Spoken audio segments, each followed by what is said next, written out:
Hello, everybody, it's me, George, and I want to wish you all a very warm welcome from a very cold Scotland.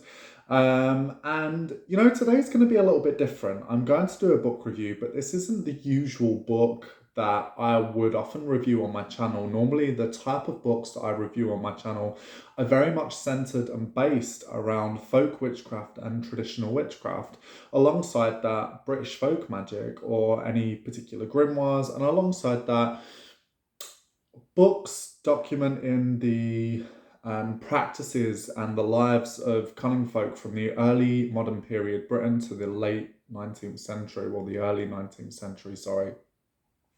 However, this book isn't a cult book. It's definitely a book which is, it's funny because it describes itself as not a book about occultism, and I can definitely see why. But I will get into that. But I kind of want to give you guys a little bit of a background.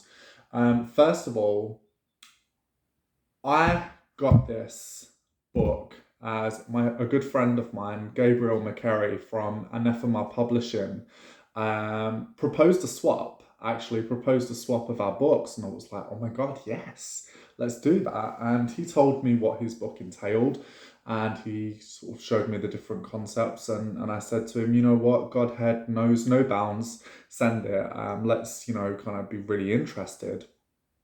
And the door went, and the package came to me, and as I opened the package, my jaw hit the floor.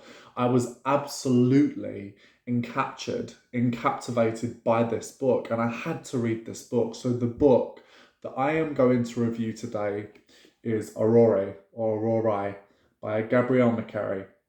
And there is a preface by Dennis Bosson, there is an afterword by Shani Oates, and the artwork is amazingly and beautifully done by Jose Gabriel Alegria Sabugal, and he has done an amazing job. The sheer beauty of this book alone is so stunning. I don't know if you can get yeah.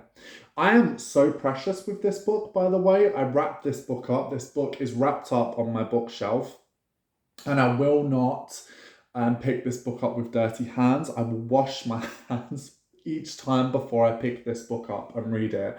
And I want to say it's an absolute piece of art form within itself. It's absolutely gorgeous. Now, what is the book about? What's within the book? And really and truly, there's a myriad of different influences here, primarily Luciferian. Luciferianism definitely plays a part within this book. There are a lot of references to Lord Lotsfair, or Lucifer, the morning star. And alongside that, there is Gnosticism. There is elements of Gnosticism here. Definitely that. There are also elements here of oldcraft or traditional witchcraft as well. And, a lot from some of the rituals in the back, some of them actually reminded me of Andrew Chomley's work. They weren't bang on Andrew Chomley's work. I definitely would not say that. But they reminded me very much so of Chomley's work, which I really, really admired. But there was a lot more to them than just that, I have to say that.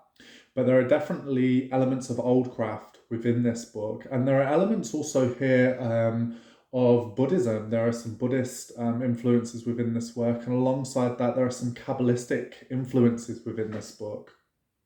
And this book, I have to say the artwork is just beyond. It's just absolutely gorgeous. Like I said, this book is like a piece of art within itself. It really and truly is. I have to say, it is absolutely, Jose, you've done an incredible job, and Gabriel, you've done an amazing job with this. This is my favorite image. This is my favorite image. I absolutely love this book. It really and truly is beautiful. There is so much more artwork in here, by the way. And you really, the whole time of reading this book, you feel this wave of inspiration come over you as an occultist.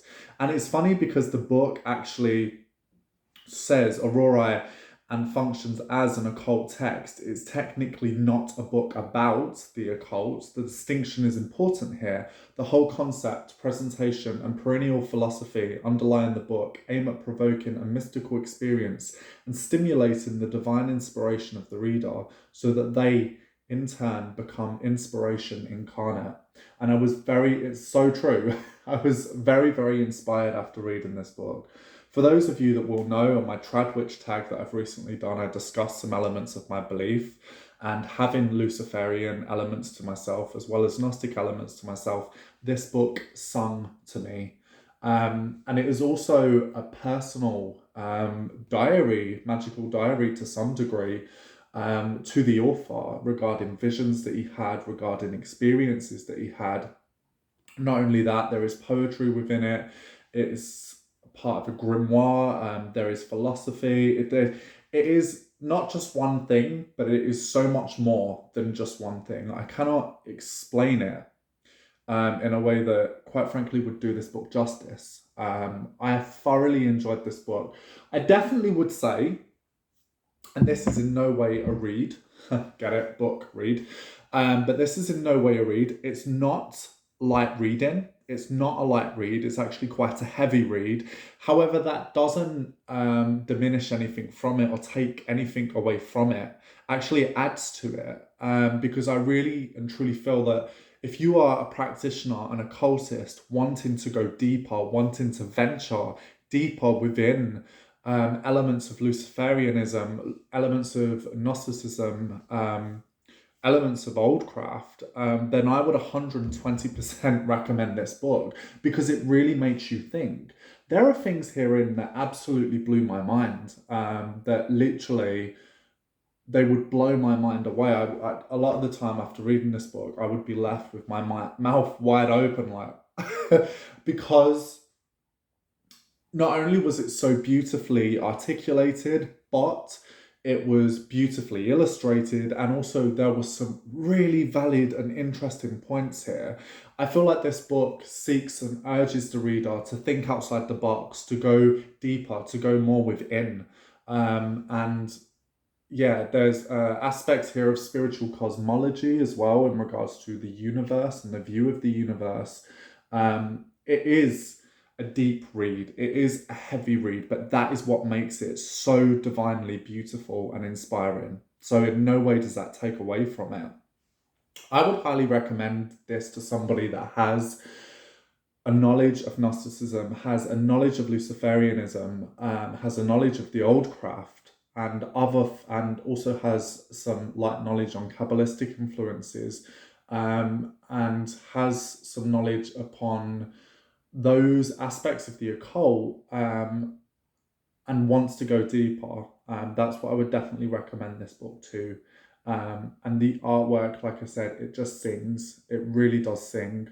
It is an amalgamation, it is a mishmash of different influences and ideas and concepts, but it is so effectively put together and so beautiful. And yeah, I really, really enjoyed this book. I cannot recommend this book thoroughly enough for the adept occultist, because I just found it so beautiful. And it's funny with this book that I was reading it, but I kept reading bits and I kept going back. And it was funny because I felt like I simply couldn't miss any wee bit. I just couldn't miss it because I felt like I needed to really take in the information that was given to me. And although the book is mine, as in, I now own this book, it felt like I was just so panicked in case I would lose a bit of information. Even though I own this book, I can go back and read this book, at any time. But the time I'm reading it, I was like, no, I have to go back and I have to reread. And it was truly, truly beautiful. It was really, really beautiful. There is just so many parts about this book. There are different people's influences here as well. The foreword by Dennis Poisson, I really enjoyed. The afterword by Shani Oates, and the sort of writings regarding the artwork by Jose. just so beautiful, so beautiful, so creative, so inspirational. This book is living, breathing art. It really is. Not only just in its illustrations, as beautiful as they are, but within its words, within its just within the writing. There is something so special about this book that I have to do a book review on this. And it's funny because even when I was at work and even when I'm like working from home, like I knew there was things I had to do, and I just like I just can't wait to read this book. I can't wait to read this book. I even found myself procrastinating, like like there were things that I had to do, and I was like, I'll do it later. And I was literally picking up this book and reading it. It was super glued to my head. It really and truly was. Because I just felt almost ensorcelled to read this book, compelled that I had to read this book because I had to keep reading because it was so interesting. It was like peeling back layers and layers, and the more I read, the more I felt like I peeled back those layers. And as an occultist, as a witch, and just actually as a human being, it's genuinely made me think. Like I said, this isn't a book primarily on traditional witchcraft or old craft, so it is different from the usual book reviews I do. However, this is an occult book. Sorry, let me repeat that.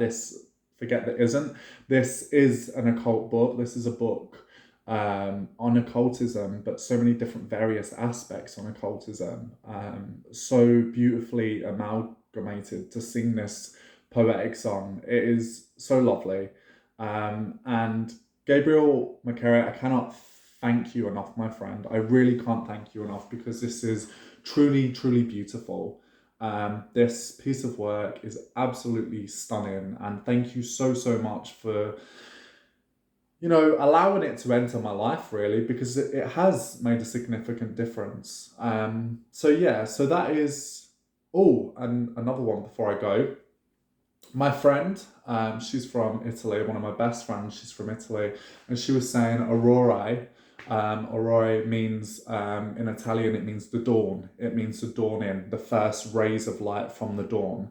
And this, the title of this book feels so significantly accurate because it really does, just like the dawn, illuminate in a beautifully golden light things that are hidden, things which we do not see. It is a stunning piece of work. It is deep, it is heavy, but it is at the utmost reward. It's fantastic. So that is my book review of Aurorae by Gabriel McCarey, um, with the artwork by Jose Gabriel Alegria Sabugal, a preface, a foreword by Dennis Posson, and an afterword by Shani Oates. Over and out, and peace.